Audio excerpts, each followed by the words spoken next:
our goal is not enough. Hai, salam semua. Bertemu sekali lagi dalam channel Cikgu T. Jangan lupa like, komen, share and subscribe. Bertemu sekali lagi dan tajuk PMP kita pada hari ini ialah huraikan kedudukan dan peranan raja di Rusia. Untuk menjawab persoalan ini, pada bahagian pendahuluan pelajar boleh menyatakan bahawa sistem pemerintahan Rusia telah mengamalkan sistem pemerintahan beraja bermula dari tahun 1547 sehingga 1917.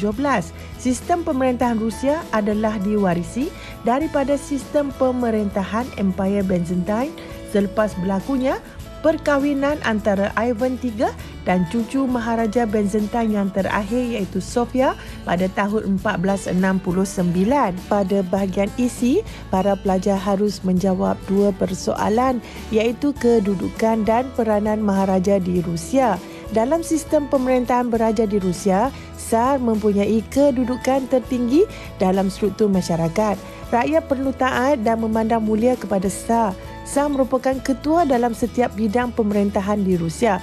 Tsar juga berkuasa membuat segala keputusan yang akan dilaksanakan di Rusia dan segala perintah Tsar tidak boleh dibantah oleh rakyat. Kedudukan Maharaja di Rusia juga adalah berkuasa mutlak dan juga mempunyai hak-hak istimewa. Maharaja Rusia mempunyai hak istimewa dalam masyarakat seperti kekebalan dari segi undang-undang dan diberi pelbagai kemudahan istimewa. Segala kata Tsar akan dirujuk dan dianggap sebagai undang-undang. Peranan Maharaja Rusia pula adalah sebagai ketua negara. Maharaja Rusia berperanan sebagai ketua negara atau ketua kerajaan yang berkuasa mutlak dalam pentadbiran. Baginda berkuasa dalam bidang politik, ekonomi dan sosial seperti mana pada zaman pemerintahan Tsar Nicholas II. Tsar Rusia berkuasa dalam menentukan hubungan luar negeri ataupun hubungan diplomatik dengan negara-negara Eropah seperti contohnya dengan Jerman untuk melatih tentera Rusia. Peranan seterusnya adalah melantik menteri. Dalam sistem pemerintahan beraja Rusia, Tsar juga mempunyai kuasa melantik menteri bagi mengukuhkan kedudukannya. Selain itu, Tsar juga berkuasa untuk memecat menteri yang dianggap menentangnya dalam pemerintahan. Contohnya, semasa pemerintahan Tsar Nicholas II, Tsar akan memilih dan melantik menterinya yang benar-benar boleh dipercayai dan mampu mentadbir kerajaan. Menteri diibarat sebagai tulang belakang atau penyokong kuat kerajaan.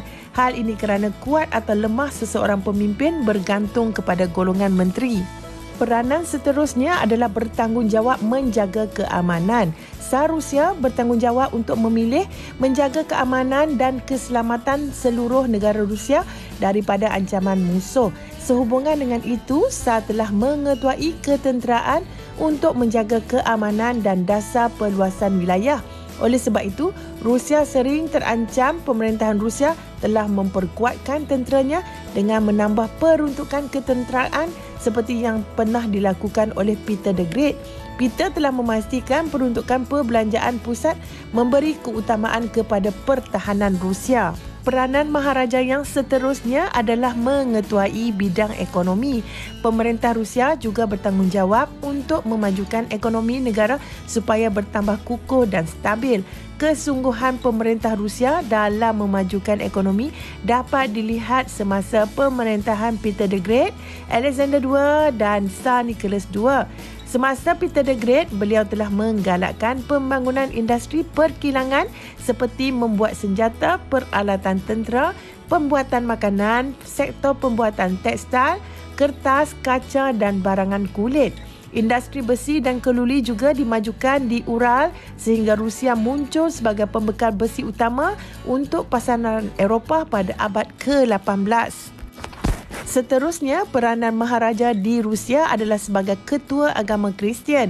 Pemerintah Rusia juga berperanan sebagai ketua agama dan bertanggungjawab memperkukuh serta menyuburkan ajaran Kristen Ortodoks. Pemerintah Rusia juga perlu memastikan rakyatnya sentiasa mematuhi pengamalan agama. Sebagai contoh, semasa pemerintahan Peter the Great telah memberikan tawaran kemewahan dan kebendaan serta ada yang diugut sama ada tanah mereka akan dirampas jika tidak menukar agama. Bagi menjayakan hasratnya, beliau telah mengarahkan mubalik Kristian mempelajari bahasa masyarakat tempatan, menterjemah kitab Bible ke bahasa tempatan dan menghantar mubalik tinggal bersama keluarga yang menjadi sasaran pemerintah. Baiklah para pelajar, itulah antara isi atau fakta yang dapat Cikgu T kongsikan bersama. Diharapkan ianya memberi manfaat kepada semua. Berjumpa lagi dalam video-video yang selanjutnya. Bye. Untuk mendapatkan info-info dan video-video yang selanjutnya, jangan lupa klik video yang selanjutnya.